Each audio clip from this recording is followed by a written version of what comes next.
अस्सलाम वालेकुम व्यूअर्स, कैसे हैं आप सब लोग। उम्मीद है खैरियत से होंगे। आज की रेसिपी में मैं बना रही हूँ कीमा दाल।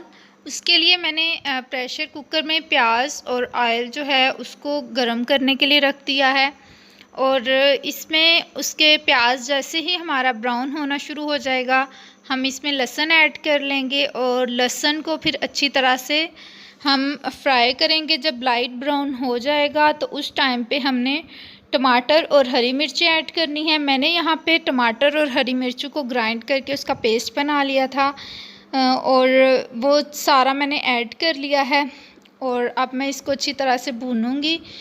जैसे ही हम टमाटर और हरी मिर्ची ऐड करेंगे, साथ ही हम नमक, मिर्च और हल्दी वगैरह ऐड कर लेंगे, जो स्पाइसेस हम डालना चाह रहे हैं, ज़ीरा वगैरह। तो ये सारी चीज़ें ऐड करने के बाद जब तक ऑयल सेपरेट नहीं हो जाता हम इसको भूनेंगे। और उसके बाद मैंने इसमें दाल और ऐड कर लेंगे और फिर इसके बाद इन चीज़ों को भी अच्छी तरह से हम भूनेंगे, ताकि कीमे की जो स्मेल है, एक गोश्त की जो स्मेल होती है, वो ख़त्म हो जाए। तो दाल भी मैंने भिगो के रख दी थी आधा घंटा पहले, तो मैंने वो भी ऐड कर ली है। अब कीमा और दाल की भुनाई करने का टाइम आ गया है। इसको तकरीबन 10 मिनट तक हमने भूनना है। 10 मिनट के बाद जो है वो हम इसमें पानी वगैरह ऐड करेंगे। आपने कीमा और दाल आप इक्वल क्वांटिटी में भी ले सकते हैं, कम या ज़्यादा, जैसे आपके पास अवेलेबल है उस तरह से आप अपनी विश के अकॉर्डिंग इसको कर सकते हैं।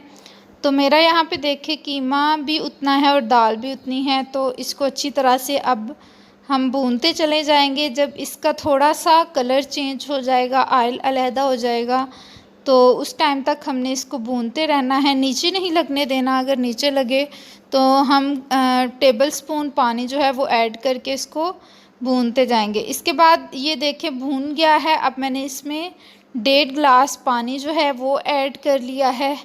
और पानी ऐड करने के बाद हम प्रेशर कुकर को बंद कर देंगे, ताकि दाल और कीमा दोनों अच्छी तरह से गल जाएं। मैंने पहले इसको नहीं गलाया था, इसलिए हम इसको भुनाई के बाद गला लेंगे। और 10 मिनट प्रेशर कुकर लगाने के बाद मेरा जो सालन है वो आलमोस्ट तैयार हो चुका है।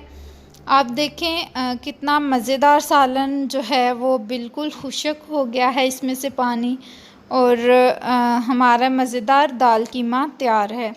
बहुत मज़े का होता है। वीडियो अगर पसंद आए तो लाइक करिएगा, कमेंट करके बताइएगा कैसी लगी रेसिपी, और ट्राई ज़रूर करिएगा और ट्राई करके बताइएगा कि आपकी रेसिपी कैसी बनी। दुआ में याद रखिएगा और चैनल को सब्सक्राइब करना मत भूलिएगा। फ़ी इमानिल्लाह।